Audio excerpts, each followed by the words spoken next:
apart from support by the University of Valencia, the conference was mainly funded by the Valencian Tourism Department, the Education Department of the regional government, and it was supported by the coordinator, Mr. Chiquillo, the Silk Road Program of UNESCO, the Silk Art School. So it was tremendously supported initiative.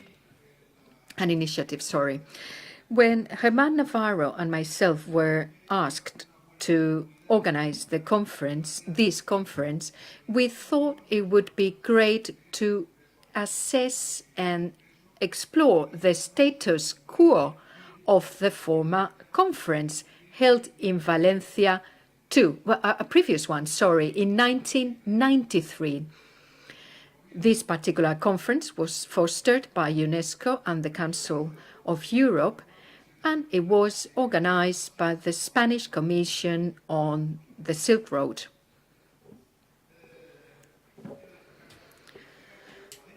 Valencia was the seat of the only two silk conferences held on the peninsula, Spain and Portugal, which comes to prove that silk has had a paramount role in our history. It also shows and points to the sensitivity of institutions in supporting our proposals. It's not an easy job, though. It takes some hard work, but they do respond. Institutions respond, and so give us an opportunity to organize a number of activities, conferences, and publications. In the 1993 conference, the actual meeting was held here in Valencia, but the publication was produced in the University of Barcelona in both English and Spanish, should you be interested in reading it.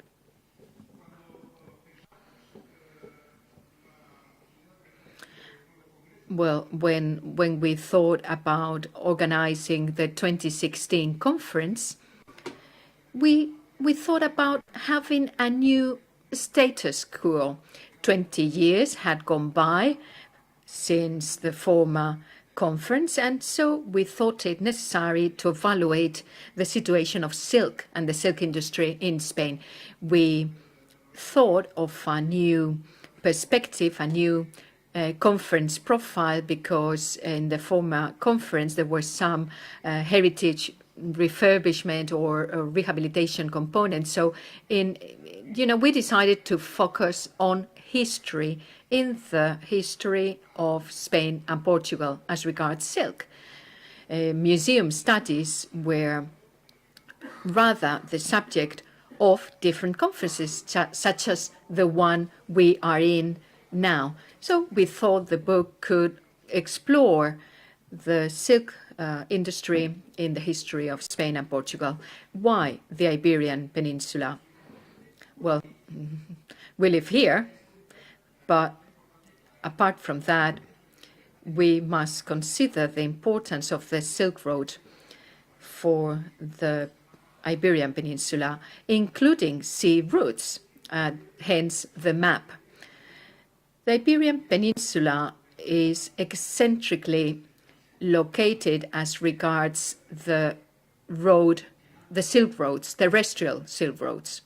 If you know what I mean, it is southwards and westwards. It is really eccentrical to terrestrial silk routes or roads, But the Iberian Peninsula was, the Byzantine Empire before, but the peninsula was one of the first regions where mulberry trees were grown and where the silk industry started to develop with the Muslim invasion. Besides, the peninsula is in a crossroads, strategically located on the Mediterranean, close to Africa, and therefore it is the right venue for navigation and discovery, Spain and Portugal taking the lead in this regard. And so they gave the Silk Road a worldwide dimension by sea. As you can see, the Portuguese sailed all along the African coast, reaching Asia, and the Spaniards discovered America. Here you see the sea route followed by fleets throughout the modern era, and in colonial America and Mexico, from Mexico a new route was created leading to the Philippines.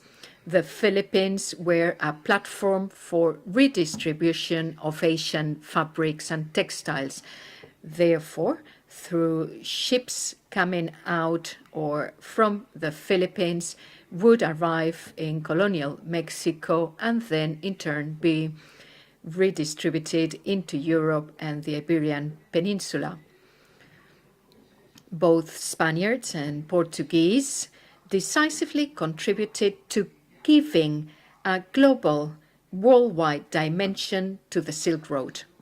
Silk was the good, was the asset that really boosted the global nature of these routes and actually lies at the very foundations of our civilization as it stands today. Here you see the table of contents of the book. Our goal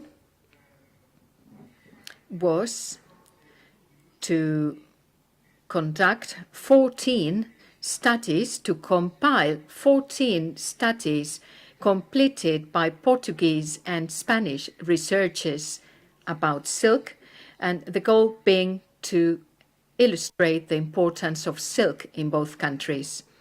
How? By studying geographic areas where silk was predominant, particularly in times when silk was the main economic driver and therefore a factor for social relationships, for culture, etc. So these, well, you can see on the map, which dates back to the late third of the 18th century. Bear with me about, with the figures. Don't worry. The important thing there is the geographical distribution. Please note that sericulture and silk industry mostly developed in Andalusia and all along the Mediterranean, together with Aragon and, well, Toledo as the only center in Castile and Madrid.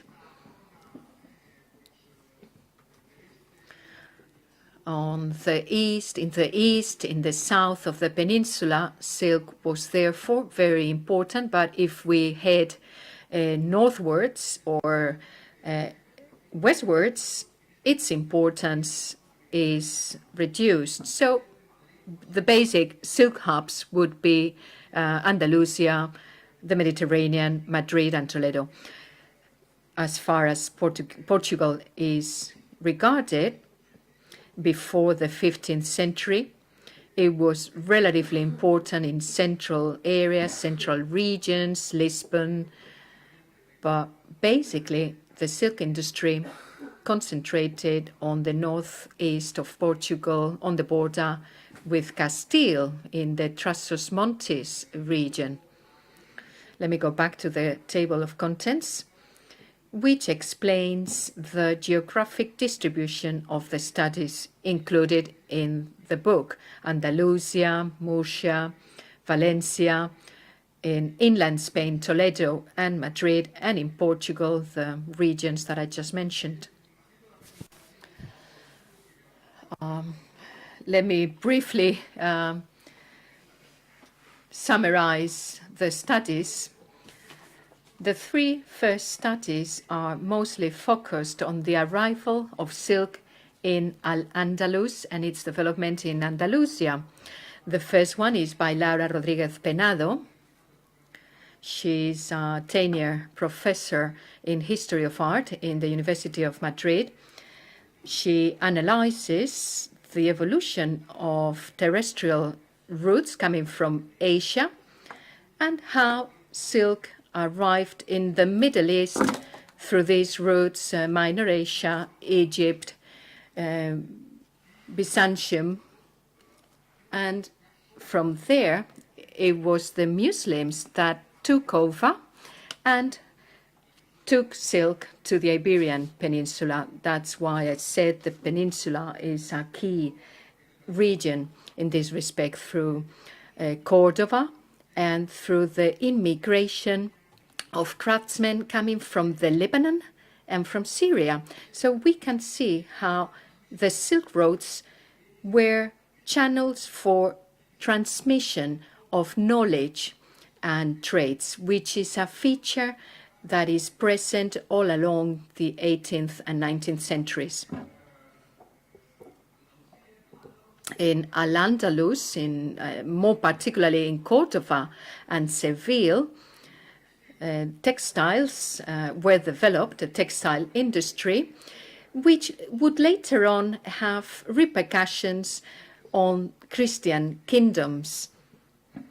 That's why the Christian kingdoms would also preserve and manufacture textiles and fabrics. The next study is by Adela Fabregas Garcia. She's a professor in medieval history in the University of Granada, and she focuses on the Nazari Kingdom of Granada. Following the disintegration of Cordova's caliphate, silk would move eastwards towards the future kingdom of Granada. Production was mainly located on the Alpujarras in Granada, and the transfer towards Almeria, towards the Mediterranean, departed from the port of Almeria. Almeria was the port for the exportation of silk in the Mediterranean. Professor Navarro has studied the role of Valencia as a redistribution market for the silk coming to Granada. The silk coming from Granada would arrive in Valencia, and from there it was redistributed and sent to the north of Italy. Following the Christian conquest,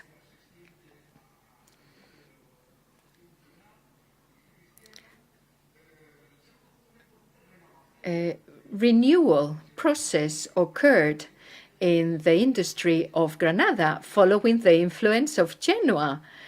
The Genovese came to Granada to give the industry a boost, and so this was achieved, this was attained from the textile point of view, but not as regards sericulture. Granada was a very traditional society. The mulberry tree was a very important tree for silk farming. And, there were allegations that depending on the species, the silk was better or worse.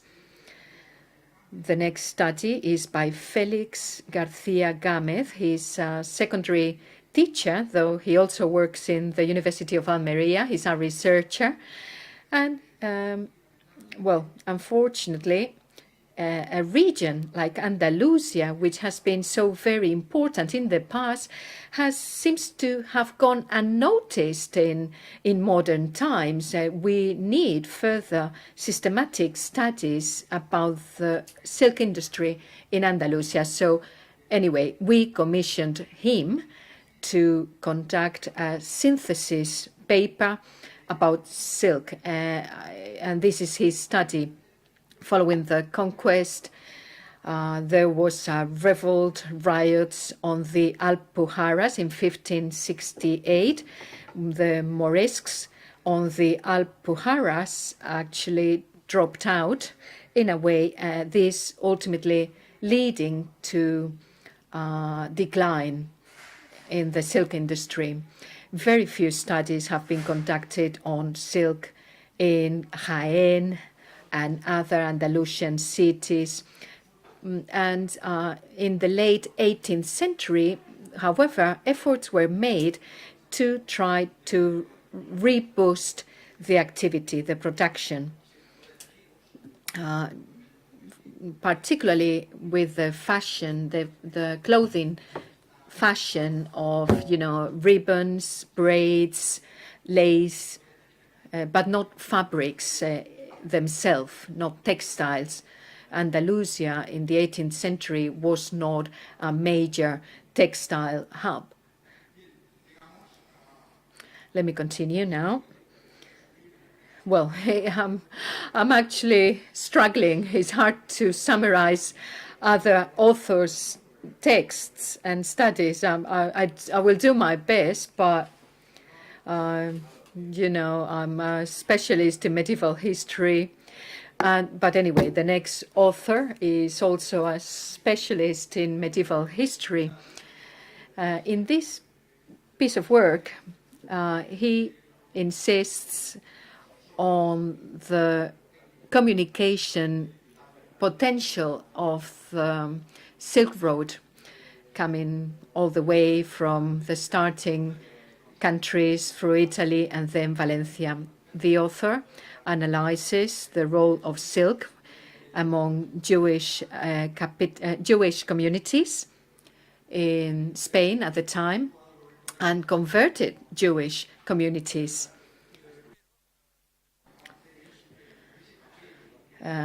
Emphasizing the role of Valencia as a redistribution market in the late medieval ages, the importance of merchants, the Genovese immigrants, so very important in 15th century Valencia, and describes the role of Genoa immigrants in the creation of the Brotherhood and the Guild of Silk Workers. It was the Genovese who transferred their know-how and their expertise in Valencia, as they would also do later on in Toledo, transmitting the thread spinning techniques on to Valencians. He also analyzes the setting up of the association in the 16th century, the origin of the Valencian Silk Art School. He explores, taxes and levies that had to pay at the time. And here comes my own study. I have to summarize my own study now, which, as you would assume, is very difficult. But I deliberately chose a very long title for my study: Productive Expansion of Silk Manufacturing and Splendor of the Silk Industry in the 18th century. But in the mid-16th century, the Kingdom of Valencia was already a main producer of raw materials, silk fiber in Spain, much better than Granada at the time. With the booming of mulberry trees in Valencia, causing Valencia to become the main producer in the 16th century. The silk manufacturing activity also developed. It did not enter into a decline with the Germanías process, the historical movement. But Valencia in the 16th century, however, was not the main producer. It was Toledo. Decadence in the 17th century, in 1686, when the royal privilege was dictated, which transformed the original organization into a guild. It was at the time that Valencia started booming, to the extent that in the 18th century, Valencia had a dual status. On the one hand, the main producer of silk fiber in Spain. 2/3 of the production was manufactured in Valencia, and Valencia was also the main manufacturer of silk fabrics. in the late 18th century, there were 2,000 masters, 3,000 looms. And this employed half the population of the city. In the 18th century, Valencia was the second city in Spain, ahead of Barcelona and following Madrid. Lyon was the second city in France, and Valencia was the second one in Spain. Valencia in the 18th century was therefore an industrial city. More than 2 million meters of silk thread were produced, and they were exported to Madrid, to the court, and also to the Americas. But this fabulous growth began to decline in the 19th century because there was the competition from the French textiles, and also we had the American colonies. So now we move to the next paper by Professor Aranda Perez. He is a professor of modern history. He comes from Toledo, so he was the ideal person to tell us about Toledo in modern times. He says in his paper that Toledo had a splendor from 1480 to 1570. That century is the golden age of the silk in Toledo. The Toledo silk was promoted by the Christian kings and queens of Spain. They created a special agreement to manufacture silk in Toledo because that was where the court was, and they wanted to have the production there. This was a silk industry that was renovated with people from Italy, from Geneva, and from Valencia as well. Our techniques traveled from Valencia to Toledo, and people from Toledo didn't have the raw material. So what did they do? What they began to buy silk from Granada. They began to buy the raw material from there. Granada was controlling the production of raw silk. And so what the people from Toledo did, they were buying it from them, and also from Valencia and Murcia, that in the 16th century were also high relevant producers.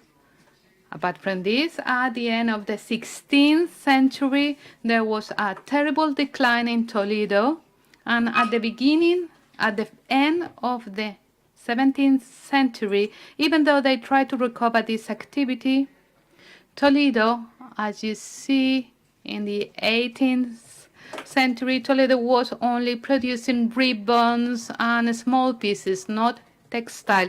They still have the royal factory of Talavera de la Reina. It was created in the 15th century, and they were having some French technicians, silk technicians. And they were manufacturing textiles. But in the 18th century in Toledo, the silk industry declined and ended up disappearing.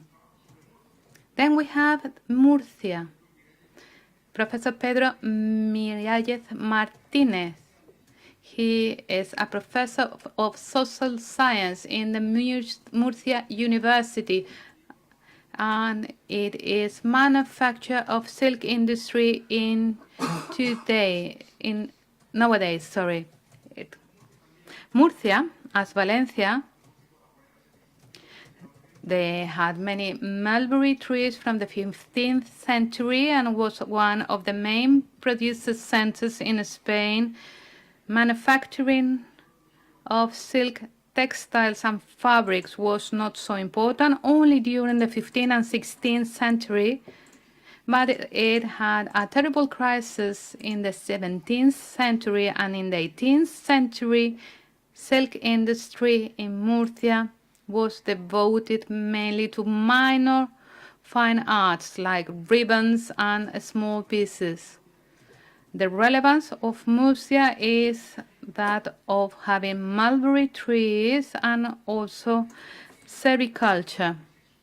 And here they are highlighting the technical transfer, because in some Italian technician from Piemonte came to Murcia to create a spinning factory following the techniques from Piemonte.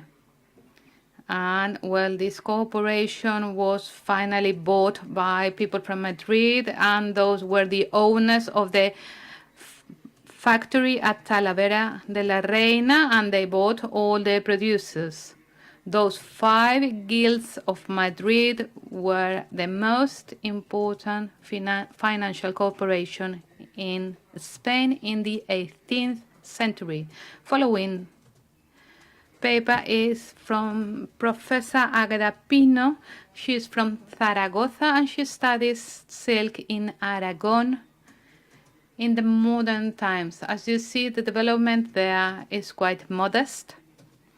They were also growing mulberry trees and raw silk threads, specifically in Zaragoza and around the river Ebro, but with a much more modest production than in Valencia and Murcia. And most of their production was sold in Catalonia. In Aragon, the production of silk was slightly relevant in the 16th century.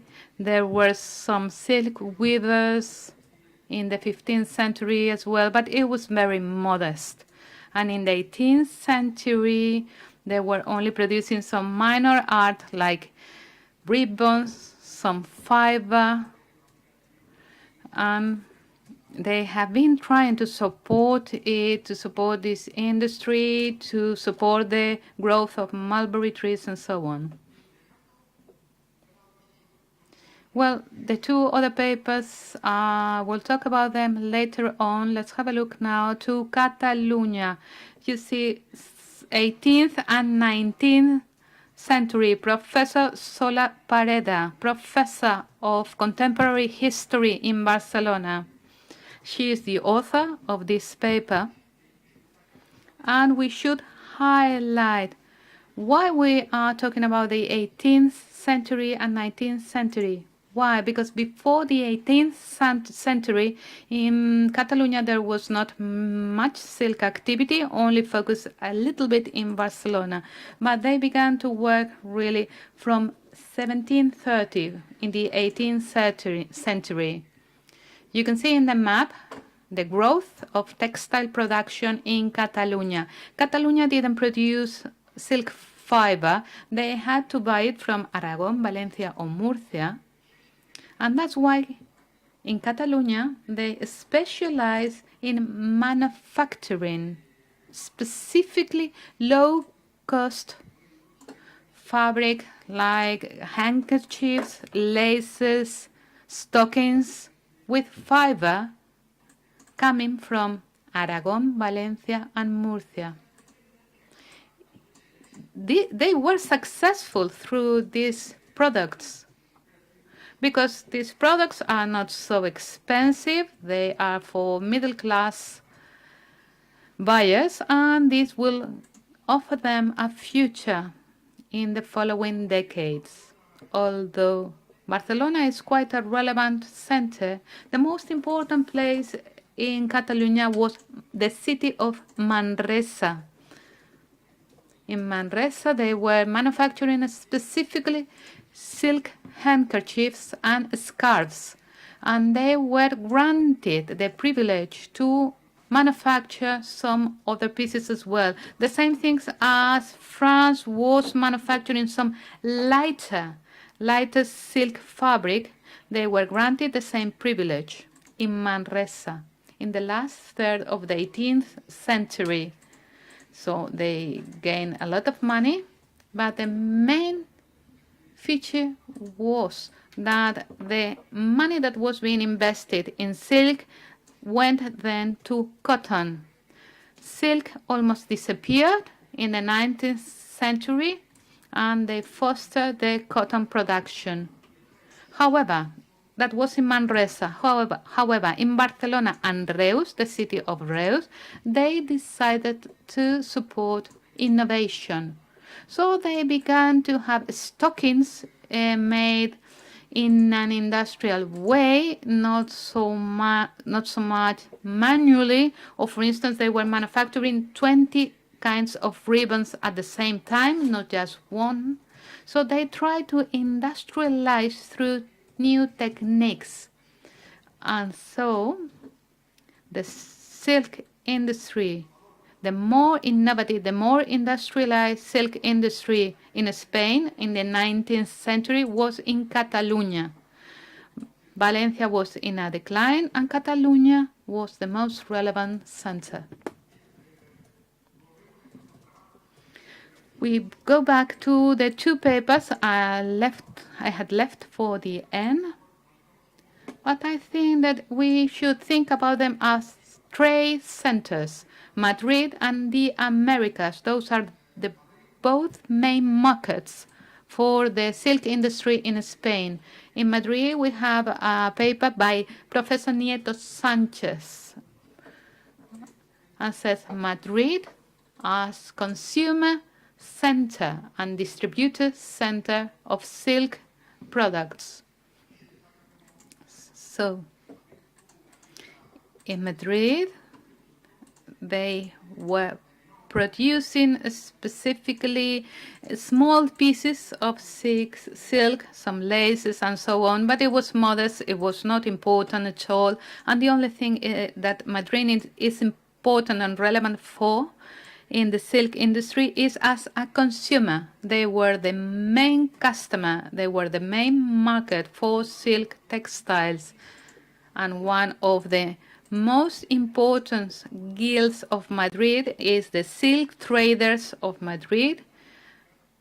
And it was the guild with all the traders and merchants that will sell and buy silk textiles in Madrid.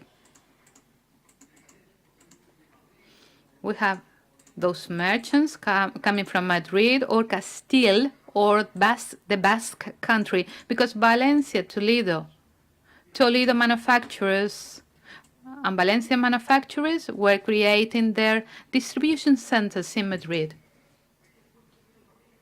Nevertheless, we have to take into account the role of Madrid not only as a consumer of silk textile, but also as distributors, because Madrid was the main city in Castile. Madrid was the only big city in Castile. So they were buying silk products and selling them all around Castile. For instance, in Guadalajara or in any other city, they were buying everything from Madrid.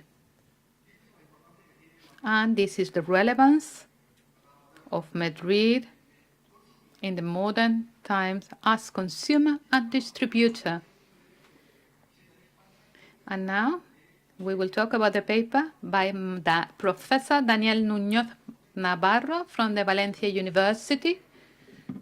And I told him to write this paper for us because I think that it was important to analyze silk in the colonial trade in Spain. We don't have any study as regards of the silk trade in the colonies. But it was quite difficult to do that because there were no previous papers about this. So you would have to go to the India's archive and then to have a look at all the documents there. You have to see which goods were being sent to the Americas, and you have to see that in the shipment documents. It was quite difficult, and this professor went to the archives and saw that the free trade agreement of the 18th century would allow some harbors in Spain to trade with Americas, and silk textile were paying only by weight, not a percentage of the value. 3% for Spanish goods, 7% for foreign goods. But silk was only paying for weight, regarding weight. So it was very cheap. So taxes would be something like 0.05, 0.07%. So we had the monarchy fostering the silk trade towards America. And also Mr. Muñoz could see that on the list of goods afterwards, they would have to state as well the area, the square meters of the textiles and the value. So we have seen that there is a change. We can find silk traded in 68% of all the shipments to the Americas. And we studied 35 shipments from 1782. Silk was then a 49% of the goods which were sent to America. So this was the most important national good sent to the Americas.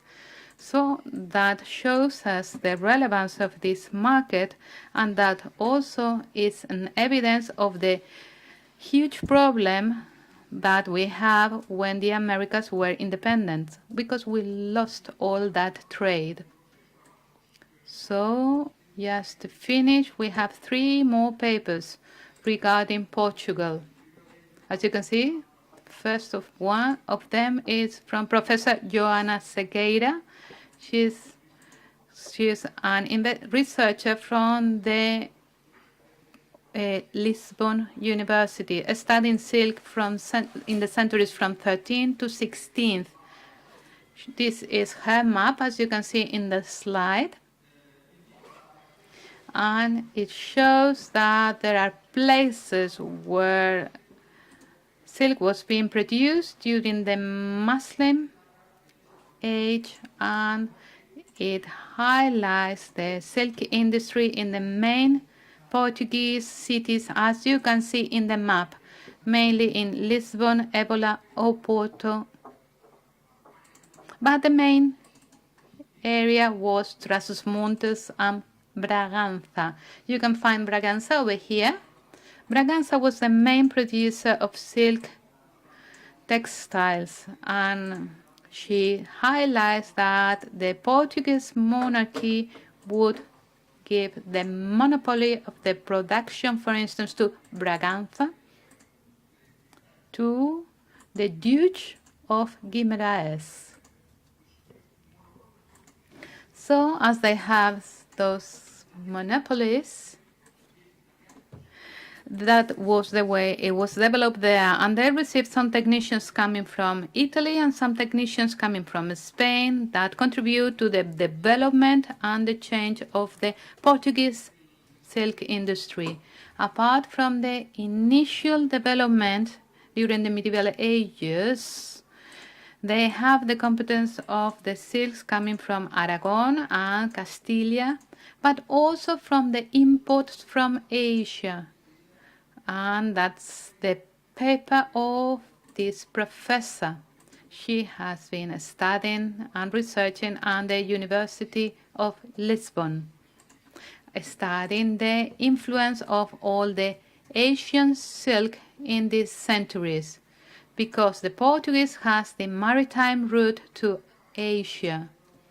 And Professor João Ferreira talks about the creation of a factory in Macau that allowed them to have access to Nanking and to Canton. And from there, Macau was the main harbor for silk, both for Japan and for this Asian area, to Manila, for instance, and to India, because India was a platform for the Portuguese. They were selling silk from India to Portugal. In the middle of the 16th century, there was more silk than spices coming from India. Asian silk textiles were lighter and cheaper than the ones manufactured in Portugal. So little by little, they were gaining market share, and middle class was buying this because it was cheaper. And it explains part of the difficulties of the development of silk industry in Portugal. Then I have Professor Fernando de Sousa with the last paper. He's a professor of modern history in the Porto University, and he studies silk in this area. You can see in the map at the northeast of Portugal. It highlights the initial development of this area at the end of the Middle Ages from 1470, and we have the Duke of Guimarães, because he had the monopoly given to him by the monarchy of the silk production. And he talks about the decline from 1580 to 1750. There's a terrible decline of the silk industry in Portugal. There was the competition from Asia, and also they had the wars with Spain from 1740. From 1580 to 17, Portugal was part of the Spanish monarchy, but they became independent, and this created lots of conflicts.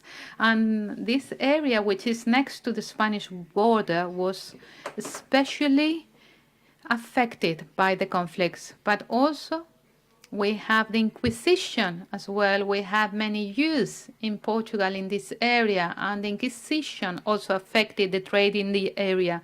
But in the 18th century, there is an important recovery, because the Pombal was fostering.